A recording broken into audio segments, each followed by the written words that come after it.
So first of all, good morning to all of you.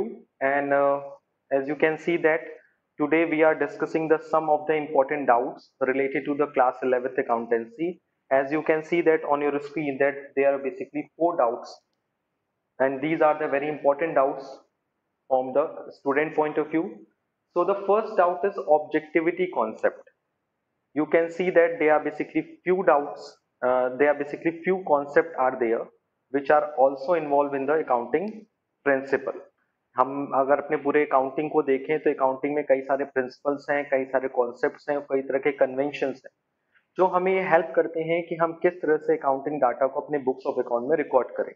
और ये हमें guide करते हैं, हमें मोटिवेट करते हैं, या कह सकते हैं एक वे प्रोवाइड करते हैं जिसकी हेल्प से हम अपने बुक्स ऑफ अकाउंट में ट्रांजेक्शन्स को रिकॉर्ड कर सकते हैं। सो बेसिकली किसी भी न्यू सब्जेक्ट या किसी भी न्यू डिसिप्लिन को समझने से पहले उसके कॉन्सेप्ट और कन्वेंशन को जानना बहुत जरूरी होता है, क्योंकि जब तक हमें ये नहीं पता होगा कि हमें किस तरफ जाना है या कोई काम करने से पहले हमें कोई गाइडेंस नहीं मिलेगी किसी भी न्यू सब्जेक्ट के रिगार्डिंग, तो कहीं ना कहीं हम उस काम को करने में सक्सेस नहीं पाएंगे। तो दैट्स वाई अकाउंटेंसी में कुछ इफेक्ट्स बनाए गए हैं, कुछ कॉन्सेप्ट बनाए गए हैं, जिसमें से कुछ कॉन्सेप्ट आपके सामने हैं। जैसे कि objectivity concept, conservatism concept, cost of historical concept और matching concept, it is also known as the matching principle. ये सारे कॉन्सेप्ट या कन्वेंशन हमें ये गाइड करते हैं कि हम किस तरह से डाटा को, किस तरह से ट्रांजेक्शन को अपने बुक्स ऑफ अकाउंट में रिकॉर्ड करें। So the first is objectivity concept. Objectivity concept ये कहता है कि जब भी हम किसी भी ट्रांजेक्शन्स को अपने बुक्स ऑफ अकाउंट में रिकॉर्ड करें, so it is our responsibility to check their evidence. It means कि अगर हम कोई भी ट्रांजेक्शन अपने बुक्स ऑफ अकाउंट में रिकॉर्ड कर रहे हैं, जैसे मैंने कोई गुड्स परचेस किया, कोई रेंट पे किया, कोई गुड्स सेल किया, या कुछ भी किया which are measured in the monetary terms, so these transaction must be have a proper evidence. Without evidence we cannot record any transaction in our books of account, क्योंकि उसकी ऑब्जेक्टिविटी प्रूफ नहीं हो पाएगी। ऑब्जेक्टिविटी का मतलब यहाँ पर ये है कि जब भी कोई ट्रांजेक्शन हमारे बुक्स, हमारे बिजनेस में होता है, तो उसका एक प्रॉपर एविडेंस होना बहुत जरूरी है। विदाउट एविडेंस हम उसकी रिलायबिलिटी, उसकी रिलेवेंसी चेक नहीं कर पाएंगे। That's why the first concept is objectivity concept. According to this concept, every transaction which are recorded in our books of account must be verifiable by the certain documents like a cash memo, like an invoice, like a debit note, like a credit note. You can see that हमारे business में भी कई तरह के payments होते हैं, जैसे कि कैश पेमेंट, बैंक के through payment and electronical payment. So you can see that आजकल हम लोग बैंक पेमेंट्स पे ज्यादा बिलीव रखते हैं। क्यों? क्योंकि ये इन पेमेंट्स के प्रॉपर हमारे पास एविडेंस होते हैं। So you can see that objectivity concept says that कि हमें उसी ट्रांजेक्शन को अपने बुक्स ऑफ अकाउंट में रिकॉर्ड करना चाहिए जिनका हमें प्रॉपर रिकॉर्ड रहता है, जिनका हमारे पास प्रॉपर एविडेंस रहता है। The number second is effect of conservatism concept. अब कंजर्वेटिज्म कॉन्सेप्ट के इफेक्ट को जानने से पहले हमें यह जानना बहुत जरूरी है कि what is conservatism concept. Conservatism concept says that it is a policy of playing safe. पहले तो ये जान लीजिए कंजर्वेटिज्म कॉन्सेप्ट का जो थीम होता है that is a playing safe. Playing safe का मतलब क्या होता है? सेफ खेलना है। फ्यूचर में आने वाली कोई भी प्रॉब्लम को पहले से डायग्नोसिस कर उसके लिए पहले से हमें प्रिपेयर रहना है। जैसे you know very well, cricket match हो चाहे कोई भी मैच हो, हम लोग उसमें दो तरह की पॉलिसी अडॉप्ट करते हैं, या तो अटैकिंग या तो डिफेंसिव। सो बिजनेस को जब भी हम लोग के लेके चलते हैं तो हम लोग अटैकिंग भी रहते हैं, लेकिन मोस्ट ऑफ द केसेस में हम लोग सेफ लेके चलते हैं। सेफ करने का मतलब है कम से कम, जैसे इस समय रिसेशन चल रहा है तो हमारे बिजनेस जो एंटरप्रेन्योरशिप है वो ये बस ये चाहेंगे कि हम किस तरह से बिजनेस में सरवाइव कर लें। सो कंजर्वेटिज्म कॉन्सेप्ट कहता है कि हमारा जो बिजनेस का ऑब्जेक्टिव है वो यही है, सरवाइव, प्रॉफिट एंड ग्रोथ। पहले हम लोग सर्वाइवल की बात करते हैं, फिर ग्रोथ की बात करते हैं, सॉरी फिर प्रॉफिट की बात करते हैं, फिर ग्रोथ की बात करते हैं। यानी ग्रोथ हमारे बाद में होगा, जब हम प्रॉफिट अर्न करेंगे तब ग्रोथ कर पाएंगे। सो कंजर्वेटिज्म कॉन्सेप्ट ये कहता है कि बिजनेस में जो भी लॉस होने वाला है, फ्यूचर लॉस, अभी नहीं लॉस, फ्यूचर लॉस, उस लॉस के लिए अभी से हमें क्या कर लेना चाहिए, प्रोविजन बना के चलना चाहिए, अभी से हमें उसके लिए प्रिपेयर रहना चाहिए। सो if we are talking about the conservatism concept, so conservatism concept says that we are preparing for the future losses, we are preparing for the future expenses, but when we are talking about the anticipated profit, so it will not be recorded in our books of account, whether there will be a recovered। इसको translate करते हैं कि conservatism concept ये कहता है कि future में होने वाले लॉसेस, फ्यूचर में होने वाले एक्सपेंसेस को हमें प्रॉपरली पहले से तैयार रहना चाहिए। जैसे फ्यूचर में हमें कोई मशीनरी खरीदनी है, फ्यूचर में हमें कोई बहुत बड़ा एक्सपेंस पे करना है, तो उसके लिए अभी से हमें क्या रहना चाहिए, प्रिपेयर रहना चाहिए। लेकिन फ्यूचर में होने वाले प्रॉफिट्स को तब तक प्रॉफिट की तरह ट्रीट नहीं करना चाहिए जब तक वो हमारे पॉकेट में ना आ जाए। लॉस दिख रहा है तो लॉस मान लो, क्लियर, बट प्रॉफिट को तब तक मत मानो जब तक कि आपके जेब में ना आ जाए। अब उसका इफेक्ट क्या होगा कंजर्वेटिज्म कॉन्सेप्ट का, तो कंजर्वेटिज्म कॉन्सेप्ट का इफेक्ट जो है वो ये बताता है कि हमें अपने लॉसेस को, प्रोविजंस को क्रिएट करते रहना चाहिए और प्रॉफिट्स को तब तक बुक नहीं करना चाहिए जब तक कि हमें प्रॉफिट प्रॉपरली रिकवर्ड ना हो जाए। नंबर थर्ड इज कॉस्ट और हिस्टोरिकल कॉन्सेप्ट। ये कॉन्सेप्ट बेसिकली हमें ये गाइड करता है कि जब भी हम किसी एसेट्स को या किसी भी मशीनरी को परचेस कर रहे हो, तो उसको परचेस करते समय जो भी कॉस्ट आई हो उस पर हम रिकॉर्ड करें। यानी ये कॉन्सेप्ट हमें क्या बता, जैसे ये कॉन्सेप्ट हमें बता रहा था कि हमें उसी ट्रांजेक्शन को रिकॉर्ड करना है जिसका एक प्रॉपरली एविडेंस हो। ये बताता है कि हमें किसी भी बिजनेस में कोई भी ट्रांजेक्शन हो, तो ट्रांजेक्शन अगर वो फ्यूचर लॉस को इंडिकेट कर रहा है या फ्यूचर में होने वाले कोई भी चीजें हैं जिससे हमारा लाइबिलिटी क्रिएट हो सकता है, तो उसके लिए अभी से हमें प्रोविजन बना के चलना चाहिए, अभी से रिजर्व बनाए रखना चाहिए। उसी तरह से कॉस्ट और हिस्टोरिकल कॉन्सेप्ट ये कहता है कि we should record all these assets at their cost price. यानी जब भी हम कोई एसेट्स परचेस करें तो उस एसेट्स की कॉस्ट को रिकॉर्ड करना चाहिए। अब ये कॉस्ट का मतलब क्या है, according to the cost or historical concept says that when any businessman purchase the assets, यानी अगर वो कोई assets purchase करे तो when we they purchase the any assets, it recost three important cost। यानी किसी भी assets को रिकॉर्ड करते वक्त तीन तरह के कॉस्ट को रिकॉर्ड करते हैं, that is purchase cost, number second is installation cost, and number third is a transportation cost. कितने तरह की कॉस्ट हो गई, तीन। अब ये परचेस कॉस्ट वो क्या होती है, जिस वैल्यू पे हम उस सामान को खरीदे, that is a purchase cost. Installation cost क्या होती है, जिस वैल्यू पे उस प्रोडक्ट को हम इंस्टॉल करा पाए उस एसेट्स को। और नंबर थ्री ट्रांसपोर्टेशन कॉस्ट, दुकान से घर तक या वर्क प्लेस पे लाने पे उस मशीन पे जो भी खर्चा हुआ, दैट इज ट्रांसपोर्टेशन कॉस्ट। एक बहुत ही छोटा सा मैं एग्जांपल लेता हूं आपके लिए। फॉर एग्जांपल, आपने अपनी बिजनेस के लिए प्लांट एंड मशीनरी खरीदा, आपने प्लांट एंड मशीनरी खरीदा। अब प्लांट एंड मशीनरी खरीदोगे तो खरीदने का कुछ पैसा लगेगा, उस प्लांट एंड मशीनरी को वर्क प्लेस पे इंस्टॉल करने का खर्चा लगेगा, उस प्लांट एंड मशीनरी को एक प्लेस से दूसरे प्लेस पे ले जाने पे भी खर्चा लगेगा, क्योंकि जहां आपने जिस जगह से प्लांट खरीदा उस जगह से लेकर किस जगह तक, जिस जगह पे आपको उस प्लांट को यूज करना है, उस बीच में जो भी आप खर्चा बियर कर रहे हो, that is a transportation cost. So cost or historical concept says that if we purchase any assets, it will be recorded at their cost price. Cost price include the purchase cost, installation cost, and transportation cost.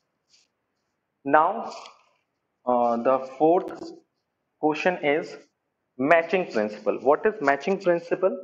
So matching principle are those principles which are related to the calculation of the profit. Generally मैंने पहले भी इसके बारे में बताया है कि matching concept क्या होता है, मैचिंग प्रिंसिपल क्या होता है। लाइक अ मैचिंग ज्वेलरीज, अगर आप कपड़े पहनते हो, अगर आप कोई ऑर्नामेंट्स पहनते हो तो उसमें एक मैचिंग रखते हैं। उसी तरह से जब भी कोई कंपनी प्रॉफिट कैलकुलेट करती है, कोई भी ऑर्गेनाइजेशन प्रॉफिट कैलकुलेट करता है, तो प्रॉफिट कैलकुलेट करने के दो एलिमेंट्स होते हैं। जैसे एक तराजू होता है, तराजू के दो साइड होते हैं, left side and right hand side, वैसे ही प्रॉफिट कैलकुलेट करते समय आप दो कंपोनेंट लेके चलते हो, दैट इज इनकम या फिर कह सकते हो रेवेन्यू, और दूसरा कॉस्ट या फिर एक्सपेंस। सो जब भी आप किसी भी प्रॉफिट को कैलकुलेट करते हो, अगर वो प्रॉफिट आप 2020 की कैलकुलेट कर रहे हो, तो इनकम भी किस ईयर का होना चाहिए, 2020 का, और एक्सपेंस भी किस ईयर का होना चाहिए, 2020 का। So this will be a shows the matching principle. Matching principle ये कहता है कि when we calculated the profit of the business, जब हम किसी अपने बिजनेस की प्रॉफिट कैलकुलेट कर रहे हो, तो प्रॉफिट कैलकुलेट करते वक्त इनकम उसी पीरियड का होना चाहिए जिस पीरियड का एक्सपेंस है, या एक्सपेंस उसी पीरियड का होना चाहिए जिस पीरियड का इनकम। पीरियड इन सेंस जिस ईयर की हम प्रॉफिट कैलकुलेट कर रहे हैं उसी ईयर का इनकम होना चाहिए, उसी ईयर का एक्सपेंस होना चाहिए। अब ऐसा नहीं है कि 2020 की प्रॉफिट निकाल रहे हैं तो 2021 की इनकम हो और 2019 का एक्सपेंस। सर ये गलत प्रॉफिट निकल के आ जाएगा, ये प्रॉफिट इस साल का नहीं होगा। यहाँ इनकम किसी ईयर का है, एक्सपेंस किसी ईयर का है, और प्रॉफिट हम किसी ईयर का कैलकुलेट कर रहे हैं। So this is a basic example of the matching principle. So one more important concept is full disclosure concept. Full disclosure concept. What is full disclosure concept? Full disclosure concept is a concept which says that if we are talking about the business sorry, techniques, methods or principle, so we should have a proper disclosure regarding this policy. You know very well, जब भी कोई company अपना financial statement prepare करती है या कुछ भी अपना अकाउंट प्रिपेयर करती है, जनरल बनाती है, लेजर बनाती है, ट्रायल बैलेंस बनाती है, तो यहाँ पर एक सबसे बड़ी इंपॉर्टेंट शर्त ये होती है कि वो जो कुछ भी प्रिपेयर करिए, जो भी वो मेथड, जो कोई भी वो मेथड, जो कोई भी वो टेक्निक्स, जो कोई भी वे, प्रिंसिपल, जो कुछ भी वो फॉलो कर रही है उसे उसे प्रॉपरली क्या करना चाहिए, डिस्क्लोज करना चाहिए। So according to the full disclosure concept, every organization must disclose their rules, techniques, concepts, method with their financial statement। यानी जब भी वो अपना फाइनेंशियल स्टेटमेंट रिलेटेड पार्टीज को कम्युनिकेट करे, तो ये उसकी रिस्पॉन्सिबिलिटी है कि उस फाइनेंशियल स्टेटमेंट को बनाते वक्त उसने जो भी मेथड, जो भी प्रोसीजर, जो भी टेक्निक्स, जो भी रूल्स एडॉप्ट किया है वो सब डिस्क्लोज करे, ताकि रिलेटेड पार्टीज को, चाहे वो इंटरनल हो चाहे वो एक्सटर्नल हो, उसको ये पता हो कि ये फाइनेंशियल स्टेटमेंट किस रूल, किस मेथड, किस टेक्निक को फॉलो करके बनाया गया है। सो this is a basic theme of full disclosure concept. What is receipt? This is your first question, sir. What do you mean by receipts? Okay, so receipts means it are the total amount of money, it are the total amount of money received by a business from all sources, all sources during its annual, during its annual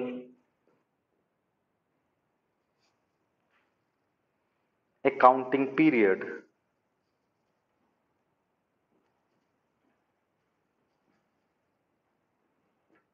period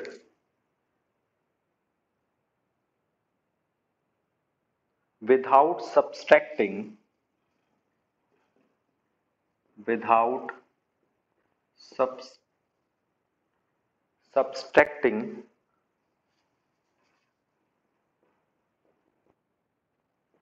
the cost of expenses. So I hope it is clear for you. It is a very easy definition of receipts. So what is receipt? You guess you can see that it are the total amount of money received. यानी कि total amount of money received by business from all sources during its annual accounting period without subtracting the cost of expense. यानी basically what is receives? So receives means total amount जो business को मिलता है, जो business receive करता है, किससे receive करता है? फ्रॉम इट्स ऑल सोर्सेज, उसके सारे सोर्सेज से जो उसको पैसा मिलता है।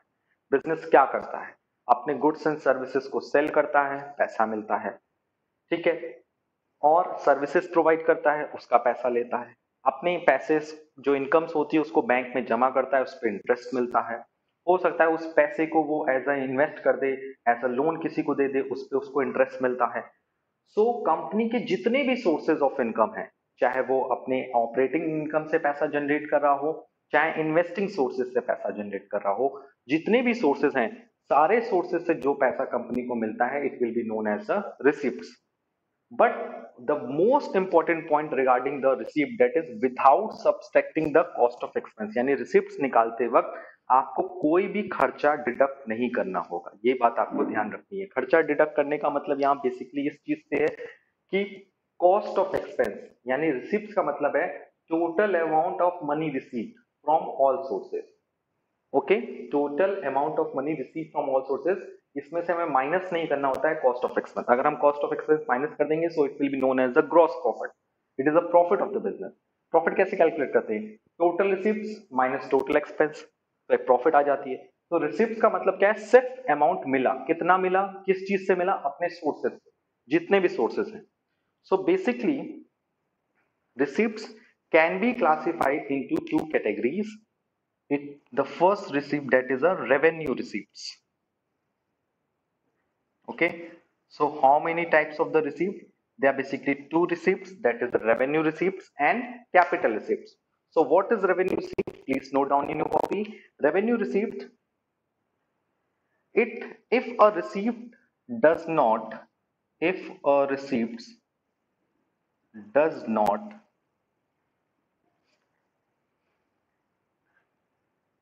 incurred incur an obligation, incur an obligation to return the money, to return the money, or is not in the form of, or is not in the form of sale of fixed assets, sale of fixed assets, it is known as the revenue receipt. यानी एक तरीका ये बताया है revenue receipt का मतलब कि if a receipt does not incurred an obligation to return the money, यानी जब आपको पैसा मिलता है और उसमें कोई ऐसा ऑब्लिगेशन नहीं होता है कि आपको ये पैसा रिटर्न करना है, ठीक है। If does receipt does not incurred an obligation to return the money, यानी जब हम सपोज किसी से पैसा लिए, 1 लाख रुपीज का लोन ले लिए, सो this is not a revenue receipt. Revenue receipt का बेसिक मतलब ये है कि जब हम पैसा रिसीव करते हैं, अपने पास लेते हैं, तो उससे हमारे ऊपर कोई ऑब्लिगेशन ना हो, हमारे ऊपर कोई ऐसा प्रेशर ना हो कि हमें उससे पैसे को रिटर्न करना है। जैसे सपोज अगर I am the teaching in the army public school, you know very well, अगर मैं पढ़ा रहा हूँ, तो अगर मैं आर्मी पब्लिक स्कूल से लोन ले लेता हूँ फॉर माई पर्सनल एक्सपेंसेस, मुझे लगा कि मुझे फैमिली को थोड़ा अर्जेंट है कि मुझे कुछ लोन चाहिए स्कूल से, so it is a capital receipt, it is not a revenue receipt. Revenue receipt is my salary, जो मुझे सैलरी मिलेगी मेरे काम के बदले, it is known as a revenue receipt. By because वहां कोई ऑब्लिगेशन जनरेट नहीं होगा कि मुझे पैसा लौटाना है, मुझे हर महीने जो सैलरी मिल रही है, हर डे जो मुझे वेजेस मिल रहा है, वॉट एवर, तो वो सारी चीजें किसमें कैटेगराइज होंगी? It will be categorise into the revenue receipt, क्योंकि इसमें कोई ऑब्लिगेशन क्रिएट नहीं होगा कि हमें वो पैसा रिटर्न करना है, और is not in the form of the sale of fix assets, यानी जब कोई बिजनेसमैन अपने किसी फिक्स एसेट्स को सेल करता है, फिक्स एसेट्स लाइक उसके पास पुराने फर्नीचर्स हैं, पुराने प्लांट्स हैं, पुरानी लैंड्स हैं, तो कंपनी चाहती है कि उस लैंड्स एंड फर्नीचर्स को वो सेल कर दें, तो सेल से जो पैसा आएगा it will be known as the capital receipt. It is not a revenue, it is not a revenue receipt. It is a revenue, it is not a revenue receipt, it is a capital receipt. So I hope it is clear. In short way we can say that amount received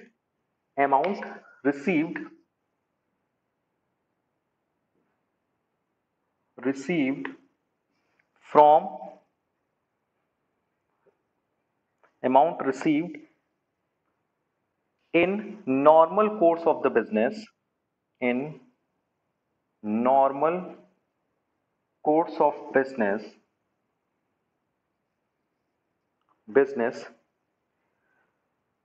mainly through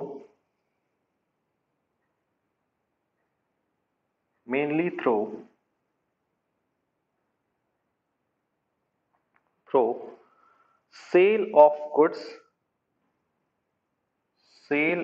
goods and services and services. Okay, so what is revenue receipt? Basically amount received in a normal course of business. यानी कि कोई businessman को कोई भी पैसा मिलता है normal course of business करने से, यानी कि यू नो वेरी वेल, जैसे सपोज आप गुड्स सेल करते हैं, आप सर्विस प्रोवाइड करते हैं, तो गुड्स एंड सर्विस प्रोवाइड करने के बदले जो भी पैसा मिलेगा it will be known as the revenue receipts. For example, बहुत ही इजी एग्जांपल है, you know very well, the example are, for example sale of goods. अगर आप गुड्स को सेल करते हो, या amount received from sale of services, या सर्विस प्रोवाइड करने पे कोई भी पैसा आपको मिलता है, so it will be known as revenue receipts. Okay, so this is the first type of the receipt. What is the basic meaning of revenue receipt? The basic meaning of revenue receipt is if a receipt does not incur an obligation to return the money, or it is not in the form of sale of fixed assets, that is the amount received in normal course of business mainly through the sale of goods and services. दो बातें कह दिया कि अगर किसी receipt से आपके ऊपर कोई ऑब्लिगेशन नहीं है कि आपको वो पैसा लौटाना है, या फिर वो पैसा आपने फिक्स एसेट को सेल करके नहीं कमाया है. दूसरी बात, अगर आपको कोई पैसा मिलता है किससे, बिजनेस के नॉर्मल कोर्स ऑफ एक्टिविटी से, तो it will be known as the revenue receipt. For example sale of goods and amount received from sale of service. This is the first type of the receipt. Now we will move to the second type of the receipt, that is a capital receipt. So what is capital receipt? Please note down in your copy. What is capital receipts? So what is capital receipts? If the receipts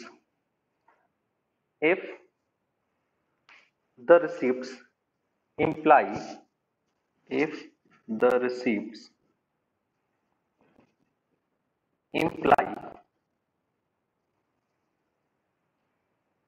an obligation to return,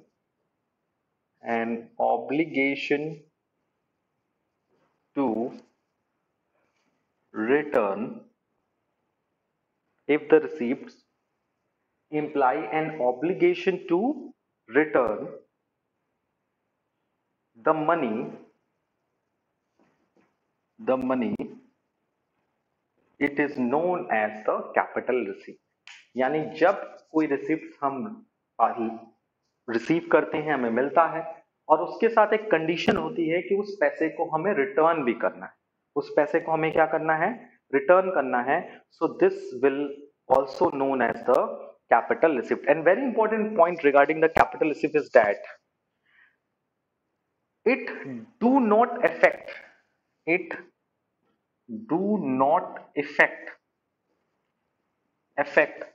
यानी ये business के किस चीज को effect नहीं करता, affect profit oblique loss of the business.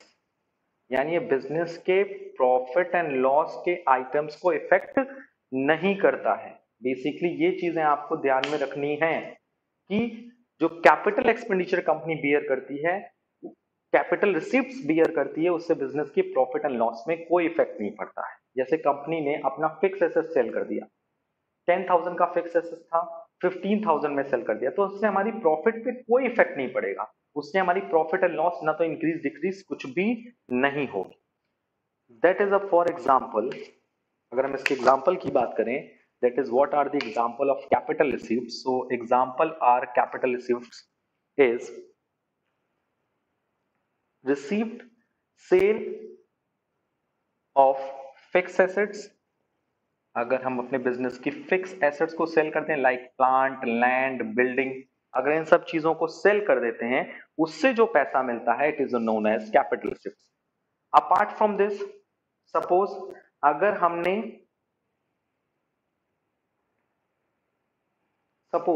अगर हमने बैंक से लोन ले लिया, so it is also known as the loan taken from loan taken from bank. It is also known as the capital receipts. As well as suppose uh, businessman sold his investment। अगर आपके पास 1 लाख 2 लाख रुपए का investment था, तो अगर आपने investment को भी सेल कर दिया, so it will be known as the capital receipt. यानी कि कैपिटल रिसिप्ट बेसिकली क्या होता है? Basically capital receipt is a receipt if the receipt imply an obligation to return the money. यानी जिस पैसे के मिलने के साथ साथ कंपनी के ऊपर इस बात की भी ऑब्लिगेशन होती है कि उस पैसे को उसे रिटर्न करना है, so it is known as the capital receipt. First point. Number second point, जब कंपनी कुछ ऐसी एसेट सेल करती है जिस एसेट को सेल करने से उसके पास कोई पैसा आता है, और किस तरह की asset? Like a fix asset. Fix asset में दोनों एसेट्स आएगी, टेंजिबल एंड इंटेंजिबल, चाहे land, building, goodwill, patent, copyright, कुछ भी सेल करो, पैसा आएगा, it will be known as the capital receipt. या अपना इन्वेस्टमेंट सेल करो या बैंक से लोन ले लो, it is a very easy example of the capital receipt. अगर if company taken a loan from the bank, अगर कंपनी ने बैंक से लोन ले लिया, so it is also known as the capital receipt, क्योंकि इससे क्या होगा? कंपनी के ऊपर ऑब्लिगेशन है कि उस पैसे को उसे क्या करना है? रिटर्न करना है। ओके। एंड रेवेन्यू रिसिप्ट क्या क्या होती हैं? जैसे कि sale of goods, amount receive from sale of service. इसके साथ साथ अगर कंपनी ने इन्वेस्टमेंट किया है और इन्वेस्टमेंट पे क्या मिल रहा है? Interest, so it is a revenue receipt. ये बात ध्यान रखिएगा, इंटरेस्ट रिसीव्ड ऑन इन्वेस्टमेंट। अगर इन्वेस्टमेंट पे क्या मिल रहा है? इंटरेस्ट मिल रहा है, जैसे आपने कहीं पैसा इन्वेस्ट किया हुआ है, so it will be known as the capital receipts. So you can see that in today's video I want to uh, revise all the points which are discussed in today's video. Firstly, I want to say something about this session, that is, you can see that what is receipt. Receipt means all the amount received from all the sources, all the money received by the business from their all the sources, it will be known as the receipts। यानी businessman को जो अपने पूरे sources से पैसा मिलता है, कोई भी सोर्सेज हो, चाहे वो ऑपरेटिंग सोर्सेज हो, चाहे इन्वेस्टिंग सोर्सेज हो, किसी भी तरह से अगर उसको पैसा मिलता है, so it will be known as the receipts. Point number 1 is clear.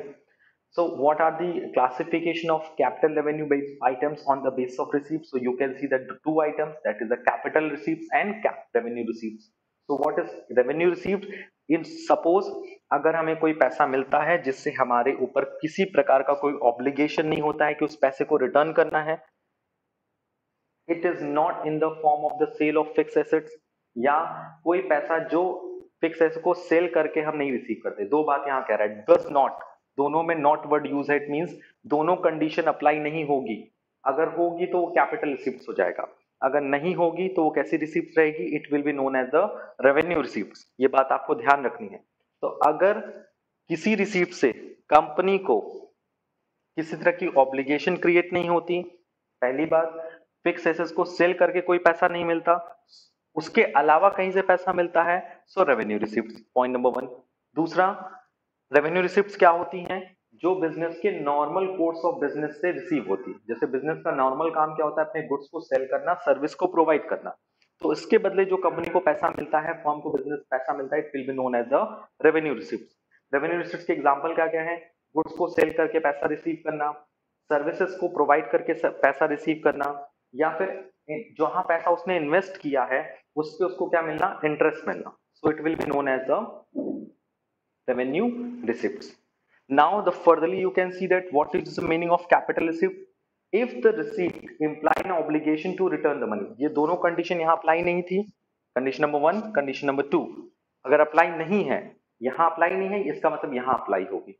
यानी कि अगर कोई पैसा हमें मिलता है जिससे हमारे पर कोई ऑब्लिगेशन क्रिएट होता है कि हमें वो पैसा रिटर्न करना है। दूसरी बात, अगर कोई पैसा किससे रिलेटेड है? फिक्स एसेट को सेल करके रिलेट करता है, so it will be known as the capital receipts. Or one more point, very important regarding the capital receipt is that capital receipt does not affect the profit and loss of the business. यानी capital receipt company के profit and loss पे effect नहीं डालता, ये भी बात ध्यान रखना है। So what are the example of the capital receipt? Fix asset को सेल करके, बैंक से अगर आप लोन लेते हो, बैंक से क्या, कहीं से भी लोन लो, it is a capital receipt. और सेल ऑफ इन्वेस्टमेंट, अगर आपने अपना इन्वेस्टमेंट सेल कर दिया है, so it will also known as the capital receipts. Okay, so you can see that what are the meaning of capital receipt, what are the meaning of revenue receipts. So in the next video we will discuss a very important point. So at the end of today's video I want to request with you, please make a proper notes in your copy. Okay, and next video में हम लोग क्या क्या पढ़ेंगे? This is the last video of capital revenue items. ये capital revenue items का last video होगा। उसमें हम लोग पहले डिस्कस करेंगे summary of the chapter, chapter का summary, summary of the chapter. Summary of the chapter मतलब इस पूरे चैप्टर्स में हम लोगों ने क्या पढ़ा, लास्ट वीडियो में हम लोग ये डिस्कस करेंगे। उसके बाद हम लोग डिस्कस करेंगे the number second point is, the very important point is difference between revenue receipts. जैसे हम लोगों ने कैपिटल एक्सपेंडिचर और रेवेन्यू एक्सपेंडिचर के बीच में डिफरेंस क्रिएट किया था, वैसे ही हम लोग रेवेन्यू रिसीप्ट्स और कैपिटल रिसीप्ट्स के बीच में डिस्कशन करेंगे नेक्स्ट वीडियो में। So it is the last video of this chapter and thereafter we will move to the part B. Part B में 4 चैप्टर्स हैं, तो उस पर भी हम लोग फोकस करेंगे। ओके, और पार्ट बी को स्टार्ट करने से पहले हम कुछ इंपॉर्टेंट क्वेश्चंस भी आपके साथ शेयर करेंगे। So I hope you will better understand regarding this chapter. Apart from this, if you have any doubt or suggestion regarding this video, please ask me in the online class as well as in the WhatsApp group. आज के लिए इतना ही। Thank you, thanks a lot and take care.